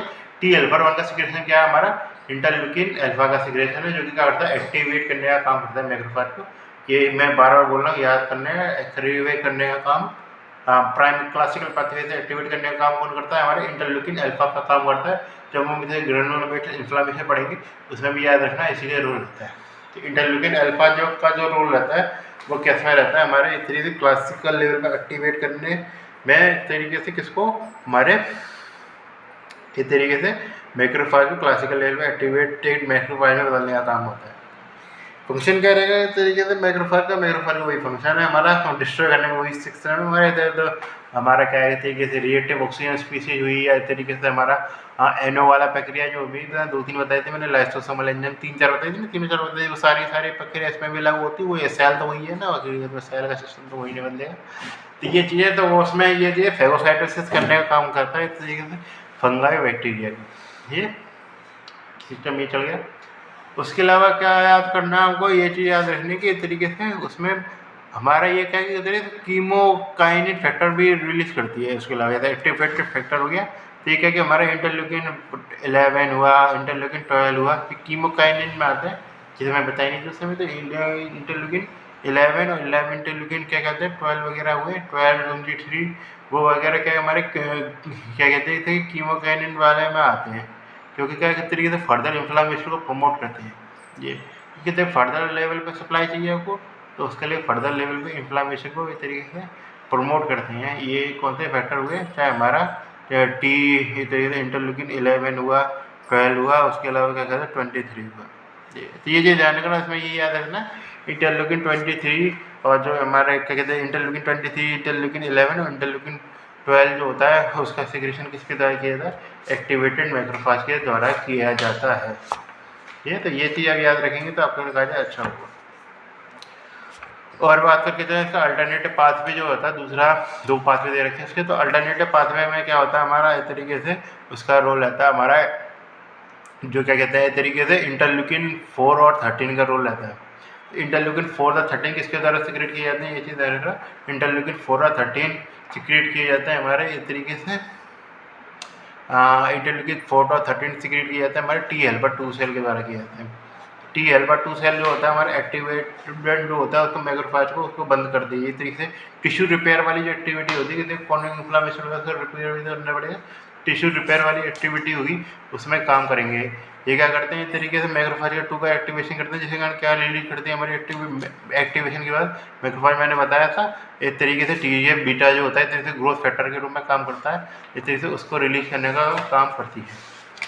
ठीक है, उसके अलावा और क्या काम करती है, इसके अलावा इंटरल्यूकिन 10 होता है तरीके उसको काम करती है, जो कि सारी इन्फ्लेमेटरी रिएक्शन चल रही होती है उसको रोकने का काम करती है। ये उनकी मैं बात करेंगे 2 प्रकार के एक्टिवेशन बताए थे हमने, क्लासिकल पाथवे से एक्टिवेशन के कारण में, और उसके अलावा नॉन क्लासिकल जो इतने अल्टरनेटिव पाथवे से एक्टिवेशन के काम बताए थे हमने। ये इस प्रकार है हमारे क्या काम होता है, इसका काम होता है ये। फिर हम बात करते हैं मेन जो असल हमारी मैकेनिज्म आती है टिश्यू रिपेयर की। जब ग्रेनुलोमेटस इन्फ्लामेशन को खत्म करते हैं पहले तो ग्रेनुलोमेटस इन्फ्लामेशन का मतलब होता है इस तरीके से ग्रेनुलोमा बनने का जो काम होता है उसका काम होता है इस तरीके से ग्रेनुलोमा बनने का। तो ये क्रोनिक इन्फ्लामेशन का पैटर्न होता है, क्रोनिक इन्फ्लामेशन में रिएक्शन देखने को मिलेंगे सारे के सारे। पर इसमें क्या होता है हमारा क्या कहता है परसिस्टेंट टी सेल रिस्पॉन्स देखने को मिलता है। परसिस्टेंट टी सेल रिस्पॉन्स किसमें ज़्यादा टी जो हमारे टीवी वगैरह हुए और जो चीज़ें हुई उसके लिए हमारा परसिस्ट टीवी मतलब और डिजीज में कैट स्क्रैच डिजीज है या एस्पॉप नोडुल बनते हैं वो भी दे जॉइंट सेल हुई है, जॉइंट सेल देखने को मिलती है। उसके अलावा कैट स्क्रैच डिजीज हुई, जॉइंट सेल हुई, उसके अलावा मैंने बताया था वेस्कुलाइटिस हुई हमारे तरीके से, शार्कोडोसिस हुई, कौन डिजीज है ऐसे इन्फ्लामेटरी बाउल डिजीज पढ़ेंगे तो उसमें 2 डिजीज आते हैं, कौन सी और उसका रिलेटेड कोलाइटिस। कौन सी डिजीज जो होती है उसमें क्या है हमको एक तरीके से हमको ग्रेनुलोमा देखने को मिलता है कि हमारे अल्सरेटिव कोलाइटिस में कोई भी ग्रेनुलोमा नहीं देखने को मिलता है। डिफरेंस आता है प्रोग्राम होता है लंबा चौड़ा आपके लिए इसे डिफरेंशिएट करना है कौन सी वजह से अल्सरेटिव कोलाइटिस का। जब हम GIT पढ़ेंगे तब उसको हम प्राइमरी प्रायोरिटी में रखेंगे, इसलिए इसको याद रखें। तो अभी इसे पढ़ा रहा हूँ मैं तो याद रखना चाहिए उस समय भी आपको क्या कि इस तरीके से कौन सी चीज़ और उसमें क्या कौन सी चीज़ का देखने को मिलता है ग्रेनुलोमा को देखने को मिलता है, उसमें बाकी जो है उसमें नहीं देखने को मिलता है। ये मैकेनिज्म एक्शन कैसे काम करती है इसकी, तो मैकेनिज्म एक्शन जो काम करती है वो ऐसे काम करती है कि हमारा क्या कि जो टी हेल्पर जो वहाँ से वहीं से स्टार्ट करते हैं शुरू शुरुआत से, जो हमारा जैसे टी सेल एक्टिवेशन हुआ किसके द्वारा, टी सेल एक्टिवेट हुआ हमारा antigen parenting cell, antigen parenting cell ने क्या सीक्रेट किया हमारा ऐसे जो, या फिर मैं बताता था T12 बताया था मैंने, T12 जो फैक्टर जो होता है हमारा इंटरल्यूकिन 12 का जो फैक्टर का जो काम होता है वो करता है इस तरीके से टी सेल को एक्टिवेट करता है, जैसे कि टी हेल्पर सेल में टी सेल को टी हेल्पर 1 सेल में बदलने का काम करता है इस तरीके से इंटरल्यूकिन 1। तो इंटरल्यूकिन 1 जो होता है तरीके इंटरल्यूकिन मतलब इंटरल्यूकिन 12 जो है फंक्शन में दोबारा बताया था इस तरीके से वो क्या काम करता है, तो इसमें बार बता रहा हूँ कि इस तरीके से जो किसके द्वारा किया था हमारे एक्टिवेट मैक्रोफाज की तरह से किया जाता था, क्योंकि मैक्रोफाज हमारी तब भी एक्टिवेट हो रहेगी जब हमारे कॉलोनी इन्फ्लेमेशन चल रहा हो, ये है ना, क्योंकि उसमें जो सिस्टम जो काम करता है हमारा टी सेल पकड़ पकड़ के लाता है, तो टी सेल को हम हमारा शरीर जो होता है टी सेल तो बना देता है, ये जैसे क्रॉनिक इन्फ्लेमेशन जो रहती है बड़ी रिएक्शन हमारी एक तरीके कुछ भी तो हो सकती थी, ऐसे तो था ना मिक्रो परमानेंट स्टे तो करना था, मैक्रोफाज भी चले जाएगा स्टे कर लेते और न्यूट्रोफिल स्टे कर लेते इस तरीके से मैक्रोफाज की जरूरत पड़ी, तो उसमें जो न्यूट्रोफिल होता है उसमें कोई ऐसा फैक्टर नहीं रिलीज करती है जिसके कारण का हमारा परमानेंट लेवल पे एक्टिवेशन परमानेंट लेवल पे टी सेल है इतनी टी हेल्पर सेल में काम करे, उसमें खाली बस वो प्राइमरी इम्यून रिस्पॉन्स ही रहता है हमारे इतने छोटे मोटे लेवल वाला, तो हमारा सेकंड पिक्चर में जो इस तरीके से मेमोरी सेल हुई हमारी तरीके से और जो सेल हुई टी सेल उनका कोई रोल आता नहीं, तो उनको रोल कब आएगा इस तरीके से टी सेल हमारे टी हेल्पर सेल में एक्टिवेट हो मतलब पर डिफ्रेंशिएट हो, तो अब ये क्या काम कौन करेगी, मैक्रोफाज ही करेगी है, तो मैक्रोफाज का रोल इसी में ही है कि वो क्या है कि उसमें वो इंटरल्यूकिन 12 वाला फैक्टर रिलेट करने की क्षमता होती है वो मैक्रोफाज में ही रहती है। ये लिखा तो जाता है हमारे एंटीजन प्रेजेंटिंग सेल होती है उसमें रहता है, बाकी एंटीजन प्रेजेंटिंग सेल में मैक्रोफाज जो होती है उसमें सबसे बड़ी खास बात होती है कि इंटरल्यूकिन 12 का जो फैक्टर जो होता है वो रिलीज करती है, जिसके कारण क्या हमारा जो टी सेल का डिफ्रेंशिएशन जो होता है इस तरीके से हो पाता है, क्योंकि हमारे पास क्रोनिक इन्फ्लामेशन में बात करिए टी सेल का बहुत इंपॉर्टेंट रोल आता है उसमें बात है, उसमें कोई टी सेल का कोई रोल नहीं पड़ा हमने, वो जो लंबे चौड़े इन्फ्लामेशन चलते हैं उसमें हमको क्या बहुत सारी चीज़ों की एक्टिविटी की आवश्यकता है, वो फैगोसाइटिस का जो काम है न्यूट्रोफिल वाला वो मैक्रोफाज भी कर रही है, न्यूट्रोफिल भी कर लेती है, लेकिन T12 का जो डिफ्रेंशिएशन जो होता है मतलब इंटरल्यूकिन 12 जो होती है डिफ्रेंस करने का काम करता है इस तरीके से वो नॉन में डिफ्रेंशिएट करने का काम करता है, तो T12 आप जरूर याद रखें, 1123 याद रखें नहीं रखें, T12 आपको जरूर से जरूर याद रखना है, इस तरीके से मैक्रोफाज में रिलीज करता है जो कि क्या करता है टी हेल्पर 1 सेल में एक्टिवेट करने का काम करता है, ये टी हेल्पर सेल थायराइड, तो टी हेल्पर 1 सेल जो होती है उसमें क्या काम करता है, ये क्या है मैंने बताया था टी हेल्पर सेल का एंटीजन को लेके प्रेजेंट करने का काम करती है, डिस्ट्रॉय नहीं करती है लेवल पर, डिस्ट्रॉय करने हम सभी साथ कर लेते हैं T8 कर देगी या फिर मैक्रोफाजी कर देती है, तो हमारा ये तरीके से इसका काम रहता है, टी हेल्पर 1 सेल जो होता है उसको डिफ्रेंशिएट कर लिया, तो टी हेल्पर 1 सेल मैंने बताया था कि इस तरीके से एकमात्र फैक्टर जो रिलीज करती है वो क्या करती है हमारे इंटरफेरॉन गामा रिलीज करते हैं, इंटरफेरॉन गामा जो होती है वो क्या करता है हमारे फर्दर लेवल में किसको एक्टिवेट करता है मैक्रोफाज को, इसलिए मैक्रोफाज टी सेल को एक्टिवेट किया सेल को एक्टिवेट कर दिया, इससे क्या होता है हमारा एक्टिवेशन करने के कारण क्या है, इस बार जो एक्टिवेशन होता है बार बार एक्टिवेशन के कारण क्या है कि हमारा जो मैक्रोफाज जो होते हैं वो एपिथेलियोइड सेल में बदल जाता है, एपिथेलियोइड सेल में बात करें तो क्या देखने को मिलता है एपिथेलियोइड सेल में जो होता है वो मल्टीपल न्यूक्लियाई देखने को मिलते हैं, तो जो क्या है कि इस तरीके से उसमें मल्टीपल न्यूक्लियाई देखने को मिलता है उसको हम कहते हैं इस तरीके से जाइंट सेल कहते हैं, ये तो इसको हम क्या कहते हैं तरीके जाइंट सेल कहते हैं, एपिथेलियोइड सेल होती है इस तरीके से जाइंट सेल कह देते हैं इनको, इसमें क्या होता है क्या क्या चीज़ें देखने को मिलती हैं हमको लिम्फोसाइट देखने को मिल जाते हैं, फाइब्रोब्लास्ट वगैरह हुई और जो तरीके से और जो फैक्टर चीज़ें हुई इस तरीके से कोई भी छोटी मैक्रोफाज भी देखने को मिल सकती है, तो उस तरीके से सोचते हैं और उस पर आपस को मिलकर क्या बन जाता है हमारा ग्रेनुलोमा बन जाता है, तो इस प्रकार हमारा ग्रेनुलोमा बनने की मैकेनिज्म आपको समझ में आ गई, ये पता होना चाहिए क्यों जरूरी है ग्रेनुलोमा बनना, तो ग्रेनुलोमा बनने क्योंकि टी सेल की एक्टिविटी चल रही है मैक्रोफाज की एक्टिविटी चल रही है, तो इस संग की एक्टिविटी चले एक दूसरे को सपोर्ट भी कर रहे हैं एक दूसरे को बना भी रहे हैं, ये काम है, तो इस प्रकार का काम चलता है, इससे काम क्या बनता है लास्ट में ग्रेनुलोमा बन जाता है, ये आता है लिम्फ नोड्स में बनेगा हमारा इस तरीके से। इसमें जो पूछा जाता है इस तरीके से ग्रेनुलोमा दो प्रकार के होते हैं इस तरीके से इन्फेक्शन वाला और फिर नॉन इन्फेक्शियस डिजीज, जो इन्फेक्शियस डिजीज मैंने बताई थी बाहर से इन्फेक्शन आ रहा है इसमें कैटिस्ट्रेस डिजीज बताई मैंने, उसके अलावा बात करी मैंने जो हमारे इस तरीके से माइक्रोबैक्टीरियल वाला इन्फेक्शन हुआ चाहे लेप्रोसी हुआ चाहे हमारे नेजेरिया हुआ या फिर एक तरीके से क्या हुआ हमारे एक तरीके से टीवी का फर्स्ट तो खैर सबसे बड़ा एग्जाम्पल टीवी है, तो टीवी हुआ या फंगल में हिस्टोप्लाज्मोसिस आता है एग्जाम्पल काफ़ी। तो इस तरीके से हिस्टोमाइलोसिस सार्कोइडोसिस, उसमें क्या होता है हमको क्या सेंट्रल लेवल पे क्या कहते हैं स्कारिंग देखने को मिलती है। क्यों देखने को मिलती है नेक्रोसिस, क्योंकि एक तरीके से उसमें हमने बाहर की टिश्यू को डिस्ट्रॉय किया है, तभी तो नेक्स्ट से देखने को मिलेगी ना, वैसे तो ना मिलेगी। इसमें क्या किया हमारा इम्यून रिस्पॉन्स एक्टिवेट हुआ था, ये एक तरीके से इसका हमारा नॉर्मल सिस्टम में एक्टिवेट होना नहीं था, ये चीज़ें होनी नहीं थी। लेकिन मान के चलो कुछ अनहोनी हो गई, सेल को पता नहीं चला, उसने मैक्रोफेज ने ज़बरदस्ती अपने आप ही रिलीज कर दिया, जिसके कारण क्या हुआ ये सब हमारे ग्रेन्युलोमा बन गया। अब कोई डिस्ट्रॉय करने, मेन काम तो डिस्ट्रॉय करने का है नहीं, तो बस ऊपर उधर उधर बुलाना, यानी वाई बुला ली वाले यहाँ बुला लियो, मेन तो वो रिएक्टिव ऑक्सीजन स्पीसीज वगैरह करके तो डिस्ट्रॉय करने का ही तो काम होता है ना। अब डिस्ट्रॉय करने के लिए टिश्यू ही नहीं है इनके पास, अपनी शरीर को डिस्ट्रॉय तो करेंगे नहीं, जिसके कारण क्या होता है हमारा नेक्रोसिस जो होता है हमारा प्रेजेंट होता है नहीं। कौन सी डिजीज होती है हमारी ऑटोइम्यून डिजीज होती है, इसमें क्या होता है हमारा इन्फ्लामेटरी बाउल डिजीज का मतलब इन्फ्लामेशन से है, इन्फेक्शन मत समझ लेना।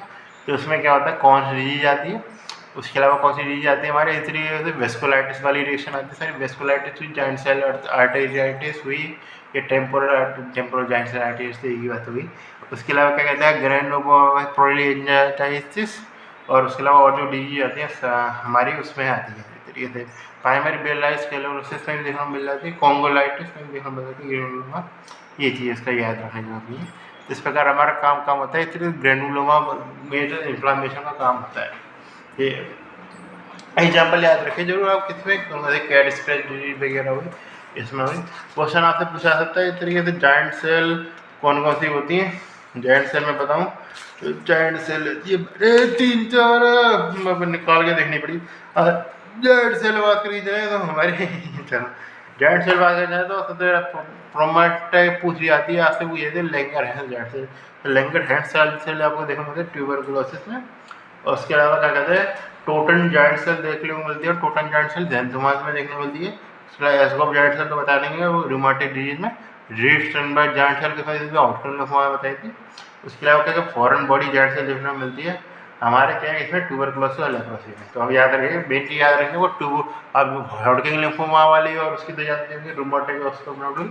उसके अलावा मेन चीज़ याद रखेंगे टोटन जॉइंट सेल, इसमें देखने को मिली टोटन जॉइंट सेल जो हमारे ज़ैंथोमास हुए या वेस्कुलर लेवल पर हुआ हमारा ज़ैंथोमा याद रखिए, ज़ैंथोमा याद रखिए।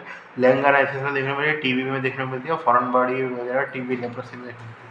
मतलब जैसे टीबी और उसमें क्या कहते हैं सार्कोइडोसिस में देखने को मिलती है ये। तो इस प्रकार हमारे क्या कहते हैं कि जॉइंट सेल हमको पता लगती है आपके। फिर हम आते हैं लास्ट में एक तरीके से टॉपिक रिपेयर वाले पे, मतलब काफ़ी लंबा लेक्चर हो गया इस तरीके से, ये रिपेयर वाले टॉपिक पे आते हैं। रिपेयर में क्या करता है हमारा क्या कहते हैं न्यू वेसल का फॉर्मेशन होता है। सबसे पहले 3 स्टेप होती है तरीके से एंजियोजेनेसिस वाली प्रोसेस चलती है। उसके अलावा क्या कहते हैं कनेक्टिव टिश्यू का डिपोजिशन होता है, उसका रिमॉडलिंग होती है ये। एंजियोजेनेसिस में कौन फैक्टर काम करता है, इसमें क्या कर रहे हैं तो VEGF vascular endothelium growth factor जो होता है उसका काम होता है इस तरीके से हमारे एंजियोजेनेसिस में। क्योंकि हम क्या कि किसी भी एरिया में पर्टिकुलर हमको टिश्यू का डिपोजिशन करना है तो उस एरिया पे आपको जाने के लिए रास्ता भी तो होना चाहिए ना। मैं चाहता हूँ कि मंदिर को लेकर बिल्डिंग बने, मैं चाहता हूँ काम करने के लिए कि बिल्डिंग बन जाए, मेरे बगल में मंदिर रही है तो उसमें क्या मंदिर में बिल्डिंग है तो उसमें मैं चाहता हूँ कि उसके पीछे और बिल्डिंग बने। तो मेरे हिसाब से मजदूरों के लिए जाने के लिए रास्ता भी तो होना चाहिए ना, प्रॉपर रास्ता होना चाहिए। ऐसा नहीं है रहो तो प्रॉपर रास्ता बनाने के लिए तो कोई तरीके से वेस्कुलराइजेशन भी करना पड़ेगा, एक तरीके से उसका वेस्कुलराइजेशन भी करना पड़ेगा। तो ये अब ये इसमें ये मैं फैक्टर बता रहा हूँ, ये जरूरी नहीं है कि ये इसको मैं बता रहा हूँ वहीं कि वहीं हो सकता है। न्यू वेस्कुलराइजेशन हर जगह हो सकता है। मैं डायबिटीज मेलाइटिस में पढ़ा न्यू वेस्कुलराइजेशन देखने को मिलता है, रेटिना में जिसमें हमको ब्लाइंडनेस भी आ जाती है। तो जिसमें क्या है तो उसमें क्या है बस मैकेनिज्म बताना चाह रहा था। तो इसमें क्या होता है वेस्कुलर एंडोथेलियम गोल्ड फैक्टर जो होता है उसका इन्वॉल्वमेंट रहता है, जो कि क्या करता है हमारा वेसोडाइलेशन कर देता है, जिसमें हमारा सेपरेशन होता है, पई साइड सेपरेशन हो जाएगा तरीके से मेरे होते छोटी छोटी हो जाएगी। उसमें क्या है उसका माइग्रेशन होता है, जैसे टिश्यू जो होता है उसका अंदर के का जगह मिल गई बाहर जाने की, तो पूरे टिश्यू का माइग्रेशन हो जाता है। इसमें एक दूसरे का डाइजेशन नहीं हो रहा, जो उसमें आता है टिश्यू का माइग्रेशन होता है, तो फाइब्रोब्लास्टिक ग्रोथ फैक्टर 2 और ऐसा रहता है उसका इन्वॉल्वमेंट। फिर क्या उस पर क्या हमारा पहुँच गया उस एरिया पे, उस पर एरिया पे पहुँचने के बाद क्या होगा हमारे एक तरीके से उसमें भी तो फिर एपिथेलियल सेल चाहिए ना, फिर तो वो उसमें तो खाली टिश्यू बचा है, एपिथेलियल सेल का एक्टिवेशन होता है। फिर इसमें क्या होता है हमारे क्या पेरी एंडोथेलियल सेल बनती है, जिसमें क्या करते हैं पेरिलेट डेराइव ग्रोथ फैक्टर जो होता है उसका रोल रहता है। जिसमें ध्यान रखना हमका 3-4 फैक्टर का रोल रहता है इस तरीके से इस एक्टिविटी में। जैसे जैसे फाइब्रोब्लास्टिक ग्रोथ फैक्टर, हमारे क्या कहते हैं वेस्कोएंडोथेलियम ग्रोथ फैक्टर, और उसके अलावा क्या कहते हैं प्लेटलेट डिराइव्ड ग्रोथ फैक्टर जो होता है उसका इस तरीके से रोल रहता है। ओके, सिंपल सी बात है, तो याद है स्टिमुलेटेड फाइब्रोब्लास्टिक उसका। फिर उसके अलावा बात आती है हमारे यहाँ क्या कहते हैं डिपोजिशन टिश्यू, जब मैं रिपेयर वाली मैकेनिज्म बताई तो किसका रोल रहता था, हमने बताया थी TGF बीटा का रोल रहता है टिश्यू वाली मैकेनिज्म वाली साइड में, जिसमें क्या करता है हमारे जो फाइब्रोब्लास्ट जो होते हैं एक तरीके से उसको माइग्रेशन करने का काम करता है, और क्या कहते हैं एक्स्ट्रा सेलुलर मैट्रिक्स जो होती है उसका डिपोजिशन करते हैं उस एरिया में। क्योंकि सिंपल सी मैंने मैं बताया था इसमें जो भी रिएक्टिव ऑक्सीजन स्पीशीज रिलीज करी है, मान के चलो जैसे नकली इन्फ्लामेशन नहीं हो गया तो एक बात है, यदि उसने नकली इन्फ्लामेशन नहीं किया, सही इन्फ्लामेशन किया है, और तो फिर वो रिजॉल्वेशन वाली स्टेज में तो वहाँ पे तो नेक्रोसिस डेवलप होगा नहीं, वो ऐसे तो है नहीं, वो आसपास के पूरे स्ट्रक्चर में डिलीज होते हैं, तो काफ़ी सारे एरिया ऐसा होगा जहाँ पे इस तरीके से हमारा टिश्यू प्रॉपर डिस्ट्रॉय हो चुका होगा, इस तरीके से ना कुछ बचा ही नहीं हुआ उधर। तो इस तरीके से एक्स्ट्रा सेलुलर मैट्रिक्स भी तो चाहिए होती है ना, तो एक्स्ट्रा सेलुलर मैट्रिक्स जो होता है उसको डिपोजिशन करने का काम करता है हमारे क्या होता है TGF बीटा जो होता है इस तरीके से क्या काम करता है। उसके अलावा क्या करता है, ये डिक्रीज करता है मेटल एक्टिविटी को, किसमें इस तरीके से एक्स्ट्रा सेलुलर मेटाबॉलिज्म जो कि रिमॉडलिंग का काम करती है। मान लीजिए डिपोजिशन हो गया, डिपोजिशन हम ज़्यादा भी हो सकता है कम भी हो सकता है, यदि मान लीजिए ज़्यादा हो गई तो उसको रिमॉडलिंग करने के लिए कोई फैक्टर होना चाहिए ना कि इस तरीके से ज़्यादा नहीं हो जाए। जब भी हमने बात करी डिपोजिशन की तो हमने बात करी थी किसी चीज़ को बनने की तो उसको रिमॉडलिंग वाला फैक्टर की बातचीत करी मैंने हमेशा। तो इसमें रिमॉडलिंग के लिए जो काम का फैक्टर जो काम करता है वो काम करता है मेटलोप्रोटीन। मेटलोप्रोटीन जो होता है इस तरीके से उसको रेगुलेट करता है, यदि ज़्यादा हो रही हो तो उसका क्या कहते हैं डिजोल्यूशन करता है, और इस तरीके से उसका क्या है इसके जो TGF बीटा होता है उसको भी इनिबिट करता है ताकि क्या कि ज़्यादा ग्रोथ नहीं हो इसकी, इस तरीके से एक्स्ट्रा सेलुलर मैट्रिक्स की। तो इस तरीके से ये चीज़ है। इसके अलावा रिमॉडलिंग करने का काम कौन करता है, हमारा एक्स्ट्रा सेलुलर मैट्रिक्स को कौन करता है, हमारा इस तरीके से हमारा मेटलोप्रोटीनेज, या फिर इस तरीके से सही भाषा में बोलते हैं मैट्रिक्स मेटलोप्रोटीनेज, सही भाषा में बोला जाता है इसको। ठीक, फिर लास्ट में आते हैं इस तरीके से हीलिंग होती है बॉन्ड की, वो किस प्रकार काम करती है, जैसे फेज आता है मेन। तो इसलिए हम जब मैं बात कर रहा हूँ अपनी किताबों की, तो जैसे मैं रोमेंस के आधार पर बात करता हूँ उसमें तो बहुत सारे फेज दे रखे हैं। पहले 24 आवर्स में काम चलेगा, उसके बाद क्या काम चलेगा उसकी बात है, तो पहले उसके बाद में बातचीत करें। तो पहले 24 आवर्स में क्या होगा, हमारे न्यूट्रोफिल बात करेंगे, न्यूट्रोफिल डोमिनेट करते हैं इस तरीके से, न्यूट्रोफिल जाएंगी उसमें यह इस तरीके से इन्फेक्शन डिस्ट्रॉय करने का काम करेंगे। 24 से 48 आवर के बीच में क्या होगा, 24 से 48 के आवर के बीच में क्या होगा, हमारे क्या कि धीरे धीरे उसकी जगह क्या आने लगेगी इस तरीके से हमारा मैक्रोफाज आने लगेंगे ये। उसके अलावा जो डे 3 तक क्या हो जाएगा, हमारे क्या कि प्रॉपर जो हमारा मैक्रोफाज वगैरह जो ग्रेनुलेशन टिश्यू है वो रिप्लेस कर चुका होगा, जिसमें एक तरीके से हमको जैसे शुरुआत में हमको प्लेटलेट मैक्रोफाज न्यूट्रोफिल वगैरह देखने को मिल रही थी, क्योंकि क्या कर रहे थे इसमें न्यूट्रोफिल का माइग्रेशन हो रहा था। उसके अलावा माइक्रोफाज से डिग्री देखने को मिले जैसे 2 दिन के आफ्टर या 48 हफ्ते के बाद में 48 घंटे के बाद प्रॉपर हमको मैक्रोफाज देखने को मिलती है, तो उसमें क्या मैक्रोफाज देखने को मिलेंगे। डे 3 के बाद क्या होगा, इस तरीके से न्यूट्रोफिल वगैरह जो टिश्यू रिपेयर करने का जो काम होगा इस तरीके से शुरू हो जाएगा। मैक्रोफाज डिस्ट्रॉय करने होता है 1 दिन में कर देगी, उसमें क्या ज़्यादा लंबा टाइम लेना पड़ा। धीरे धीरे न्यूट्रोफिल ने डिस्ट्रॉय कर दिया, मैक्रोफाज ने भी डिस्ट्रॉय कर दिया। तो मतलब मैक्रोफाज नॉर्मल कैसे मिल सकता है, वो जरूरी नहीं कि वो तरीके से प्रॉपर क्रॉनिक इन्फ्लेमेशन में बिल्ड हो, ऐसा नहीं है। एक्यूट इन्फ्लेमेशन में वो मैक्रोफाज देखने को मिल सकती है, लेकिन उसकी मात्रा ज़्यादा नहीं होगी। ये वो प्रॉपर इतने मैक्रोफाज वाला जो काम होता है, इतनी एक्टिविटी मैक्रोफाज वाला काम है वो धीरे से नहीं करेगी उस समय। मैं कहते हैं ग्रेनुलोमा देखने को मिल जाए तो आप क्रॉनिक इन्फ्लेमेशन को काउंट कर सकते हैं, बाकी आपको उसमें अकूट में ही मान के चलना कभी आता है, छोटे मोटे लेवल में रिपेयर होने में टाइम हो जाता है चीज़ों को ये। तो उसमें क्या होता है, हमारा न्यू वेस्कुलाइजेशन देखने को मिलता है, जिसमें मिलता है टिश्यू रिपेयर में न्यू वेस्कुलाइजेशन मिलेगा। और क्या देखने को मिलेगा हमको, क्या कहते तरीके से एक्स्ट्रा सेलुलर मैट्रिक्स में कोलेजन का डिपोजिशन देखने को मिलेगा, फाइब्रोब्लास्ट वगैरह इस तरीके से। एंडोथेलियल सेल का रोल रहता है कि इसमें एंडोथेलियल सेल का डिपोजिशन करना है, प्लेटलेट वो फैक्टर ये तरीके से डिपोजिशन करने का काम करते हैं ये। जिसमें क्या कहते हैं माइग्रेशन होता है, इस तरीके से फ्लूइड एक्स्ट्रासेलुलर मैट्रिक्स का डिपोजिशन होता है। जिसमें बात करना कोलेजन 3 का डिपोजिशन होता है, तो इसमें याद करने वाला पॉइंट जो होता है इस तरीके से कोलेजन 3 है, इस तरीके बाकी के सारे डिपोजिशन वाले जो हमने टिश्यू रिपेयर में बात करी सारी मैकेनिज्म काम करती है इसमें ये। एंजियोजेनेसिस हुआ, चाहे हमारा एक तरीके से क्लॉट वगैरह बन गया तो उसका डिसोल्यूशन होगा, इस तरीके उसका ये माइक्रोफाइब्रोब्लास्ट वगैरह उसका। तीसरी जो स्टेज आती है उसमें सेकंड वीक, ये पहला फर्स्ट वीक का चलता है, तो 1 वीक से ले आफ्टर जो होता है 1 वीक से लेकर जो 6th वीक तक जो सिस्टम काम करता है या उससे भी ज़्यादा हो सकता है, जिसमें क्या है कि हमारा कोलेजन 3 जो होता है एक तरीके से वो चेंज होता है कोलेजन 1 में। तो ये सबसे बड़ी जो कोलेजनेज द्वारा एंजाइम के द्वारा काम किया जाता है। तो कोलेजनेज एंजाइम क्या होता है, कोलेजन 3 को कोलेजन 1 में चेंज करने का काम करता है, जिसमें क्या है तरीके से जिंक का रोल रहता है। तो यदि जिंक नहीं है तो बॉन्ड हिलिंग जो होते हैं डिलेड हो सकती है। डिसऑर्डर आते हैं इसके रिलेटेड 2 आते हैं हमारे इस तरीके से। हमारे यदि बॉन्ड हिलिंग जो है एक तरीके से स्कार का डिपोजिशन हो रहा है, लेकिन वो यदि ज़्यादा हो गया उसके आधार पर 2 चीज़ होती है। यदि एक तरीके से जो मार्जिन है उसको यदि क्रॉस से नहीं किया है, उसमें जो मार्जिन था उसमें ग्लैंड में उसमें एक तरीके से डिपोजिशन हो रखा है उसका, तो हम उसको कहते हैं एक तरीके से हमारा हाइपरट्रोफिक स्कार।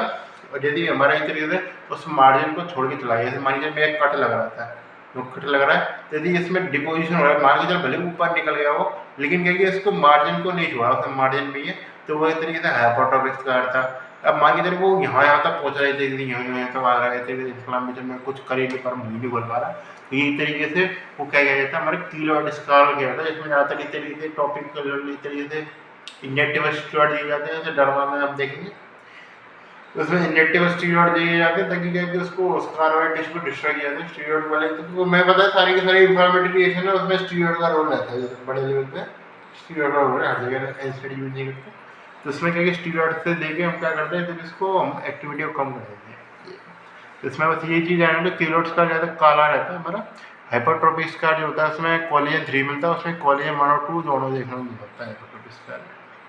ठीक है, तो स्कार के आपको दोनों ट्रैप पता होना चाहिए, एक तरीके से हमारा हाइपरट्रोफिक स्कार और कीलोइड स्कार। इस प्रकार हमारा इन्फ्लेमेशन और बॉन्ड हीलिंग वाला चैप्टर जो एक तरीके से खत्म हो गया। काफ़ी बड़ा चैप्टर था, कुछ टॉपिक मैंने कवर नहीं किया, कहते हमारा क्या कहते हैं काफ़ी सारे इन्वायरमेंटल मीडिएट थे, ये तो ल्यूकोट्राइन हुआ, प्रोस्टाग्लैंडिन हुआ, और जो हमने कवर कराए नहीं, तो प्रोस्टाग्लैंडिन ल्यूकोट्राइन हुआ, जो हम इससे ड्रग्स के बारे में बात की तब कराएंगे। और कॉम्प्लीमेंट सिस्टम जो हुआ एक तरीके से वो तब चलेगा जब हमारा जैसे सेकेंडरी लेक्चर में फिर एक तरीके इन्फ्लामेशन जब बात करेंगे उसमें बात करेंगे, मतलब इम्यूनिटी बात करेंगे, तब उसमें एक तरीके से बातचीत होगी, एक तरीके कॉम्प्लीमेंट सिस्टम। ज़्यादा लंबा लेक्चर जा रहा था इसलिए मैंने कोई चर्चा करी नहीं। ठीक, इस प्रकार हमारा काम करता है एक तरीके से इम्यूनिटी। आई होप आपको काफ़ी अच्छी चीज़ समझ में आए होंगे। मैं लिख के बता दूँ ज़्यादा सही तरीके समझ में आता, लेकिन आपको जरूरत मेहनत होनी चाहिए, तो फिर ज़्यादा ईजी पड़ जाता है लिख के बताया था। तो ये चीज़ है, तो यदि आपने मेरे लेक्चर को हर शब्द को सही से सुना है, पीछे मैंने रटने भटने की बात कराई थी, वो मैंने भी मुझे याद नहीं थी हमसे, उसको छोड़ देते। मेन जो मैं समझाना चाह रहा हूँ उसको समझने में फोकस करें, कौन सा फैक्टर कहाँ का रोल रहता है, क्योंकि इसमें आजकल काफ़ी कन्फ्यूजन होता है। TNF अल्फा TNF बीटा बहुत ज़्यादा ओवरलैप होगा, इंटरल्यूकिन में बहुत ज़्यादा ओवरलैप होता है। तो ये चीज़ें तो मैं चाहता हूँ कि यदि आपने मेरे से पढ़ लिया तो आप ये ओवरलैप वाली घटना एक तरीके से नहीं करें, समझ में आना चाहिए आपको सही ढंग से।